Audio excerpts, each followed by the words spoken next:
Hi lovelies, my name is Charisse and welcome to my channel.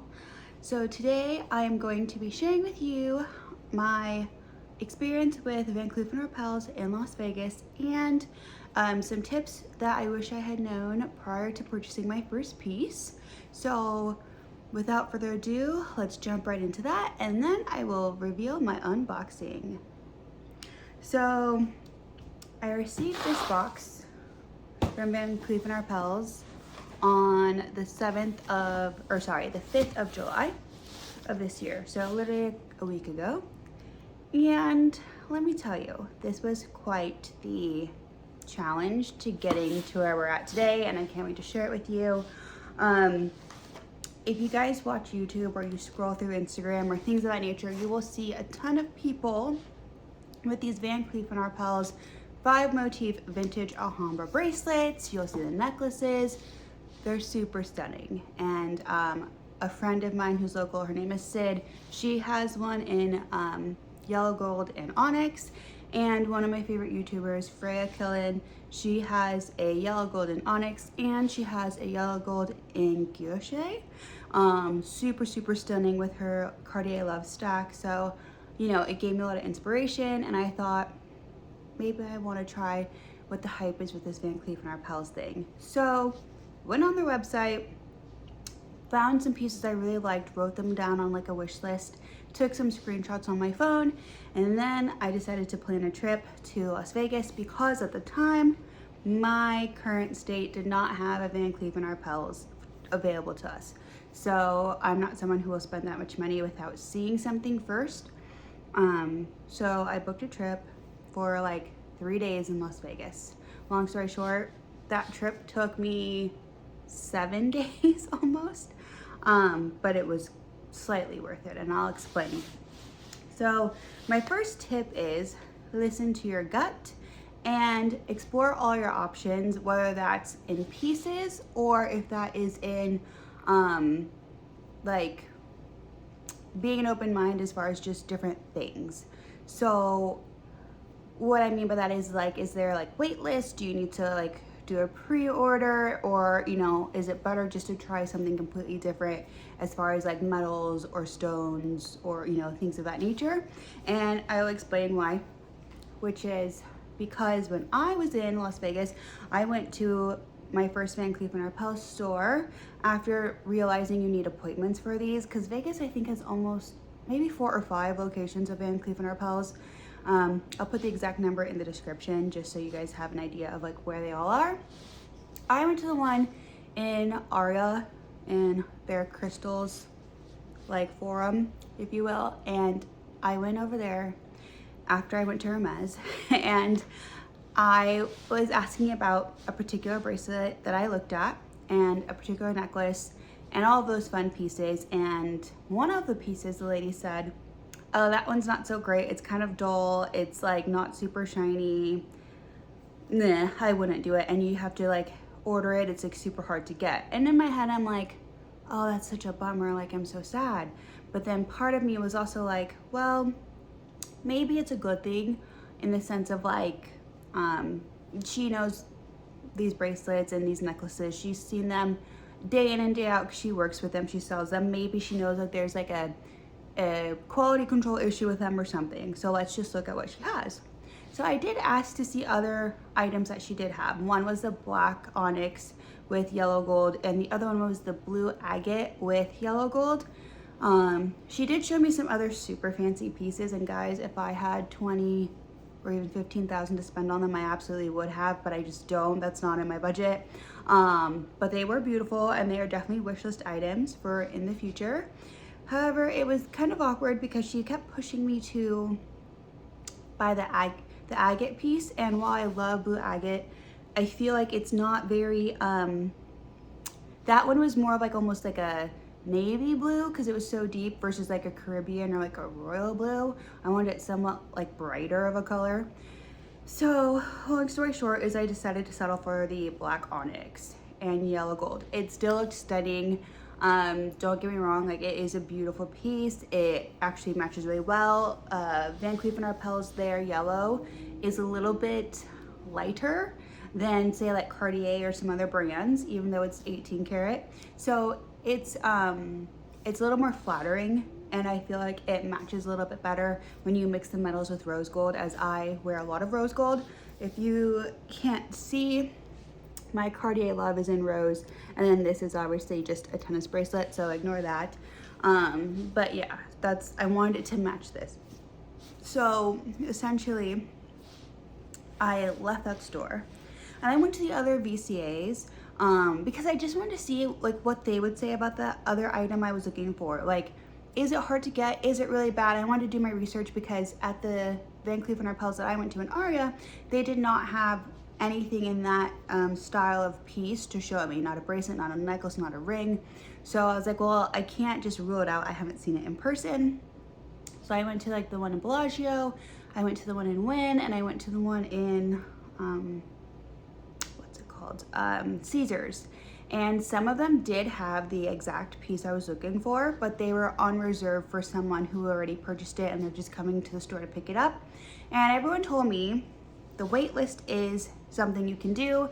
They can't even order it and take like a credit card. It's literally a wait list, and when a piece comes in, they'll call you and you can purchase it. Or if the wait list, you know, still fairly long, but they are able to order it, they will contact you and ask you if you want to put a credit card down to order it, and then you'll just have to wait until it comes in. So it's a little different than waiting for the store to receive it as inventory versus them placing an order for you specifically so you can receive it and you'll get it in store, or I think they can ship it to your home if you want. But yeah, so those were other options that I wasn't told when I inquired about the piece I wanted, and I felt kind of like bummed out after. I immediately called my friend Joshua, which you guys will see him on this channel quite often, and I will link his channel down below. But yeah, he told me like, you need to wait for the other piece. You should hold on to your onyx and then do an exchange. Like, the onyx is stunning, but the other piece you want is so much better for you, particularly because of your lifestyle. And I agreed with him wholeheartedly. So I was like, fine. I eventually leave Vegas. I go home. I'm on like every wait list possible in all the Vegas stores for Van Cleef Arpels. And I got a survey when I got home from Van Cleef Arpels emailed to me asking about my in-store experience. And this is my next pro tip, you guys, is to be honest in your feedback when you get those surveys. Don't just ignore the surveys like no one's gonna read them, nobody cares. They are a very high-end luxury brand and they do care. So I put in my survey, and I think this is why I got a call back, which, spoiler alert, they called me literally the same day. I did the survey like, I want to say at like 9 or 10 o'clock at night, if not super early in the morning. Whenever I received it, I honestly can't remember, you guys. And literally that like next day, I was driving, talking to my mom on the phone, going to get gas, and then run some errands like grocery shopping and, you know, Target, all that stuff. And they called me. It was a Beverly Hills phone number, and I'm like, who is calling me from Beverly Hills? I don't know anybody there. And because if I do, you're in my phone already, right? So her name was Anna, and she, I think, is the store director. Don't quote me, you guys, but that's what it sounded like, from Van Cleef Arpels out of Aria. And she was like, you know, we're really sorry about your experience. I got your survey, and we never want people to feel like that. What is it that you were looking for? So I explained to her the situation. I told her what I wanted, and she goes, okay, can I text you in like an hour or so? And she gave me two options of either I can return the onyx piece and to her store, and then her store, if they got the piece I wanted, they would just charge me the difference or refund me the difference depending on if there was variance, and then mail it to me overnight as soon as they got their piece back that I bought the onyx. And I was like, yeah, that's fine. Or they said, now that I have a local store, they can try to work with the local store and see if they have it in inventory and then give it to me that way and do the exchange there. Or I could keep what I have. Technically there's three options. I could keep what I have, but that wasn't an option, and buy the other piece if she found it. I would love to have two pieces, you guys, I'll be super honest, but right now it's just not in the cards for me. I'm hoping within the next 3 or 6 months I would be able to add another piece. So I told her, either way, whatever is gonna be easiest for you to find and locate, let's do that. So like I said, always be honest. Like I told her, like I did feel like a little bit of like a quota sell, like they just needed me to hit their quota for the month because it was the end of the month when I was shopping.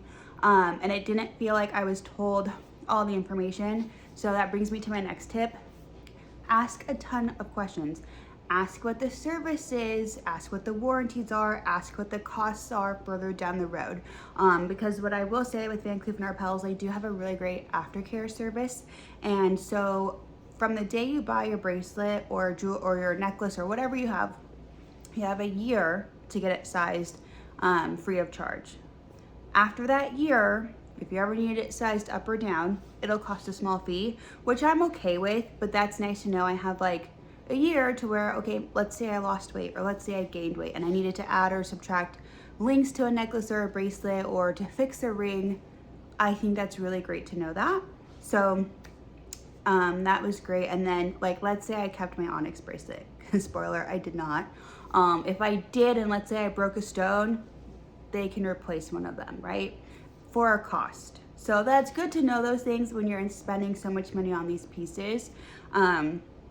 And that's essentially what I wasn't told, right? I wasn't told how to care for it, which is like just, you know, a nice microfiber cloth, mild soap, warm water, like nothing too crazy, you know, because XYZ is so delicate, what to stay away from. All those things are super important, and I just wasn't educated on it from my first experience when I purchased my onyx. So I was, you know, a little upset, you know, and I expressed that in my survey, and that's what brought me to this.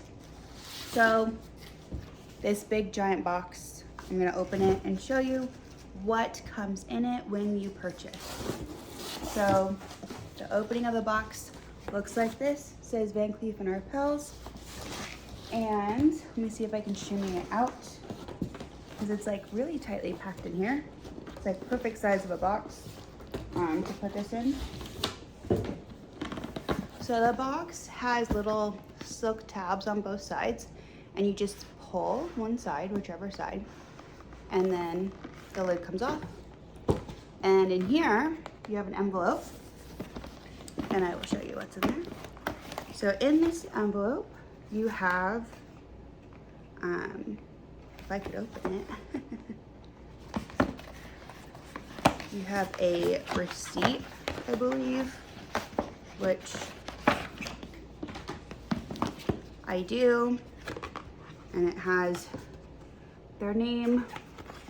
My sales receipt is in here, so all that jazz. And then my favorite part is you get an authenticity card and an aftercare sales booklet, and it's really sweet, just like in this packaging. I think it's super nice. And then you have another like silk tab, and how cute is that? All wrapped up inside. It is strapped in, which I thought was really cool because it won't like rattle. So we'll just take this bad boy out like so. And then this is the box it comes in. And I will say, disclosure, I do not like the new packaging that they've created. The old one, it was a box, like a regular jewelry box with black lining, and it was really chic. And it was white on the outside. Now, it's literally just this white box and the travel case, which I'm not a fan of. It opens like so. And there we have it. My 5 motif vintage Alhambra bracelet in the hammered finish. I love it. It is beautiful. It is my favorite piece that I own thus far. And just for visual effects, it looks so good. In my stack. I am not the queen at putting this on and off yet, you guys, so take it for what it is, but it is stunning. I wanted the rose gold specifically because I told you guys I am a fan of rose gold, and I wanted to have something that wasn't a stone, so I don't have to worry about it cracking. It's solid gold, so there is no like setting, like to where it'll rattle and like pop out, or shrinkage. Gold is just a little more carefree. The hammered aspect of it, I love, because you guys, you can not see a single scratch on it if you were to wear it, because 18 karat gold is so soft. I wanted something that was going to be a little bit like everyday wearable versus something super nice that I'm too worried about it getting scratched that I won't wear it. I did love the yellow guilloche bracelet. Hopefully I'm saying that right. But it's a laser cut finish. However, the lines on it, I feel like if I were to get scratched and the scratch went against those lines, you would see it. But I do love that piece, and it doesn't come in rose gold. So if it ever did, I would buy it, but I probably would use it as more of like a special occasion or more seasonal, just because I don't think it would hold up as far as scratches compared to this beauty. So yes, I was super excited though when she told me she had it, and I want more pieces like this for it. I just don't know if they're gonna have them. So my other tip of advice for you guys, if you have the money, if you know you're 1000% in love with it, purchase it. If you're like me, where like you got the black onyx and you weren't 110% in love with it, even if you've purchased it, and pro tip, do not wear it out of the store. The second you wear it, you cannot bring it back. So that is one thing where they say, do you want to wear it out of the store? I told her no, because I knew from working in luxury before, that means I can't bring it back. So I did opt to get it boxed, and I had to let it sit in a box for, I don't know, almost 2 weeks. So definitely like think about those things prior to purchasing, and just really stick to your gut, and you know, just speak your truth of what it is you want, and ask them, how could you possibly get it? Is that a wait list? If it is a wait list, and if you're okay with waiting, do so. You'll be so glad you did. I am so glad I did, because I almost gave up on getting this bracelet, and I'm so thankful that I did not, because it is my dream piece. I do have a few on my wish list though that hopefully will come into fruition around September or December. So I will keep you guys updated on that. So thank you so much for watching. If you guys have any questions, please feel free to let me know in the comments below. If you like this kind of content, please feel free to subscribe and like. It really helps with the YouTube algorithm, and I will catch you all on my next one. Bye bye.